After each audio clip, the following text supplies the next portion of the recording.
Buenas, apreciada maestra. Espero que se encuentre bien.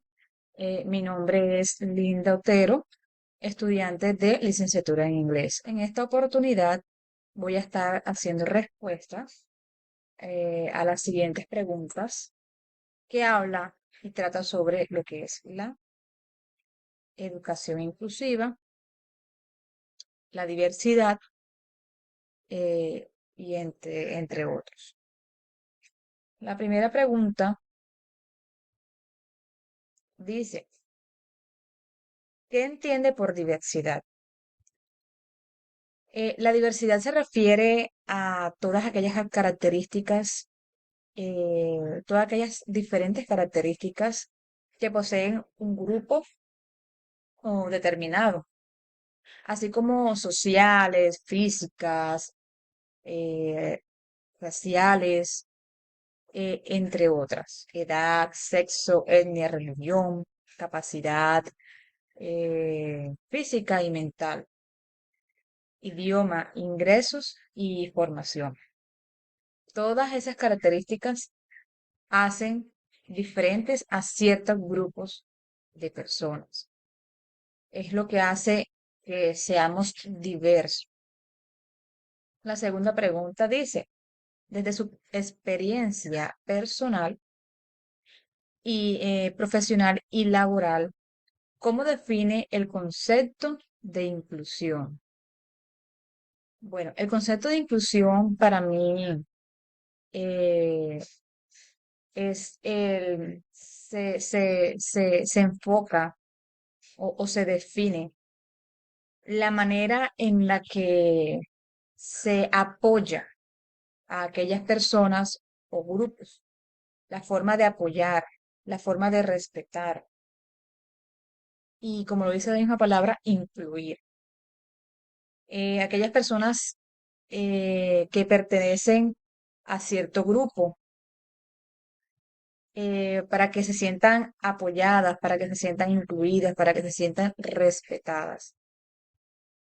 Em, Todo ese proceso de concepto de inclusión lleva a un proceso de mejorar las habilidades, las oportunidades y la dignidad de las personas, aquellas que se encuentran en desventaja frente a otras.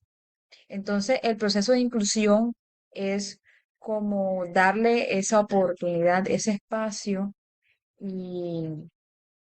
y cómo es, y no desmeritar o no apartar o tratar con diferente, o sea,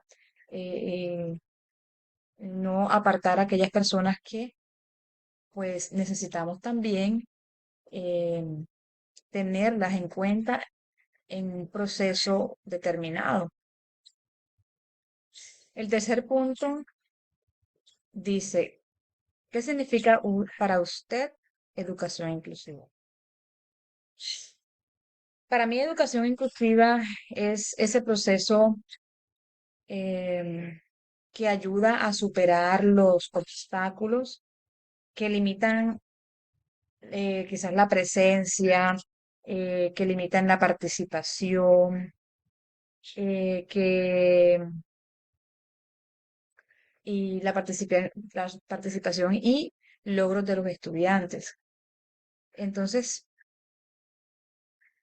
em, la educación inclusiva va ya al fortalecimiento de de las capacidades del sistema educativo para que todo se maneje en, en igualdad, teniendo en cuenta que cada persona tiene una forma de vida y estilo, una forma de vida diferente, una forma sí, lleva una forma de vida diferente a quizás a los demás.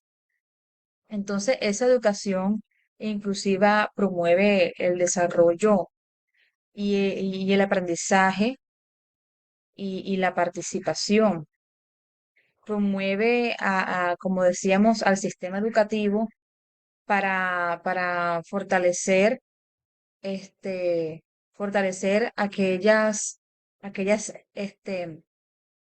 debilidades que quizás se podían presentar anteriormente, porque se supone que la educación a veces se lleva, pues, las personas que quizás no tienen esas dificultades y esas discapacidades llevan una gran ventaja. Entonces, la idea es que la educación inclusiva se ajuste, que la educación se ajuste y sea de forma inclusiva para todos aquellos que quizás van en desventaja con los demás. El punto 4 dice, considera que es posible desarrollar prácticas educativas inclusivas que atienden la diversidad de todas y todos los estudiantes desde el aula. Digo que es posible, pero todo depende del grado de dificultad. Em, por ejemplo, es posible, pero es muy difícil. Desarrollar las prácticas educativas inclusivas es un trabajo muy retador porque no es fácil trabajar con ciertos grupos que tienen diferentes capacidades, habilidades y llevar a cabo este proceso requiere de mucha entrega, de mucha dedicación, sí, de todo aquello, de entrega sobre todo para realizar ese proceso. De realizarlo sí es posible, pero es difícil. Posible sí puede ser, pero es bastante complejo el proceso y de mucha entrega, como decía anteriormente. La siguiente pregunta dice,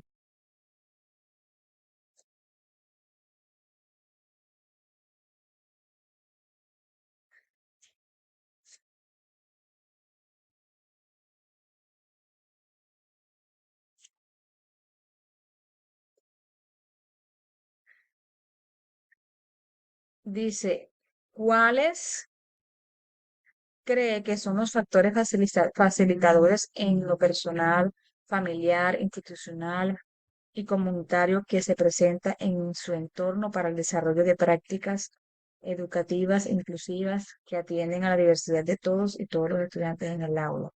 ¿Cuáles cree que son los factores facilitadores?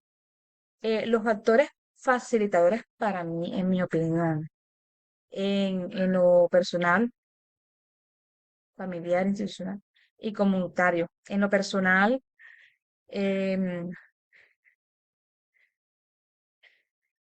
yo diría que ese proceso de, de las prácticas educativas se facilita de qué forma cuando quizás el padre de familia, este, digamos, tiene esa estrecha comunicación con el docente. Ese padre de familia que quizás hace fácil el proceso con aquella persona. Por ejemplo, hay papás que son conscientes y también tienen en cuenta pues el diagnóstico, tienen en cuenta todas esas cosas al momento de hablar con el docente.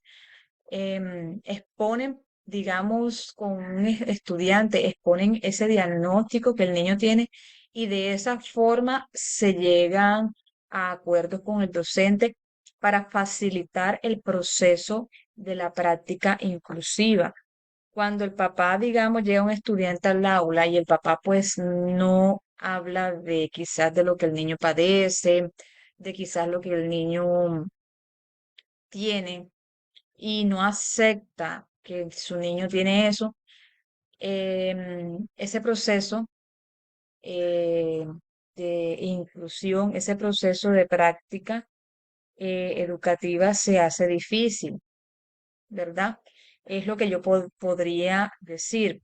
Entonces se necesita que el padre de familia y el docente estén en un contacto, que se entiendan, que se involucren los dos, que tomen acuerdos, y que cada uno eh, esté consciente de aquel proceso y, como decía, hagan acuerdos de cómo se va a manejar el proceso de aprendizaje y ese proceso que va a tomar a cabo el docente en sus prácticas en cuanto a la inclusión con el niño, en esa práctica educativa inclusiva. Entonces yo diría que esos son uno de los factores facilitadores. Que el papá sea consciente, que el papá sea facilitador y hable con el docente y exponga la situación del niño. Entonces, eso sería un proceso facilitador, en mi opinión. Em,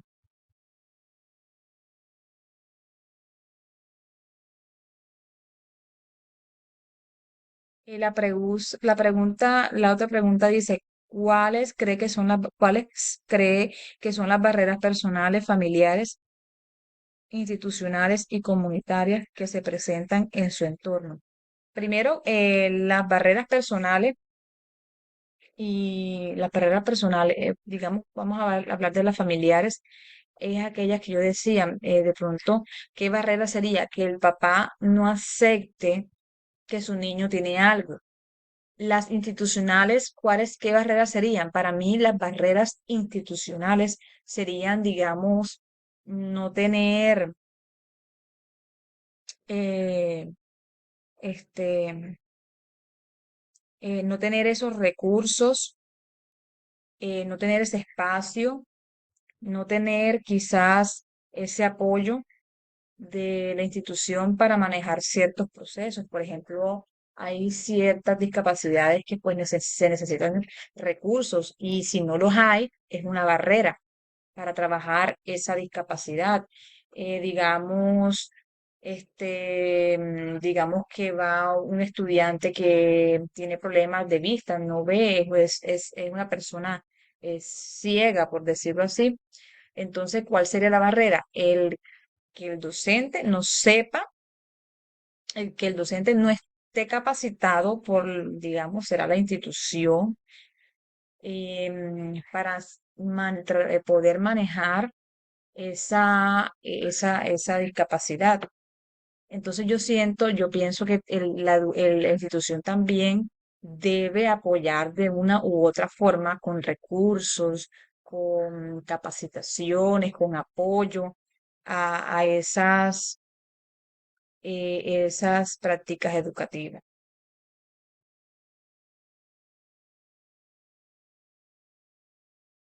La pregunta dice, ¿qué demandas personales y profesionales considera que requiere un docente para trabajar con flexibilidad curricular? Que requiere bueno, una de las demandas personales que requiere un docente, pues, es el tiempo, porque ya trabajar de una manera em, curricular ya flexible requiere de tiempo. Entonces, eso es una de las demandas muy grandes y ese tiempo necesita ser remunerado, obviamente. Entonces, Eh, yo diría que esas serían una de las demandas, el tiempo y la dedicación que el docente va a necesitar agregarle a esa flexibilidad curricular. Dice, en el marco de la educación inclusiva, considera que es importante resignificar la práctica pedagógica.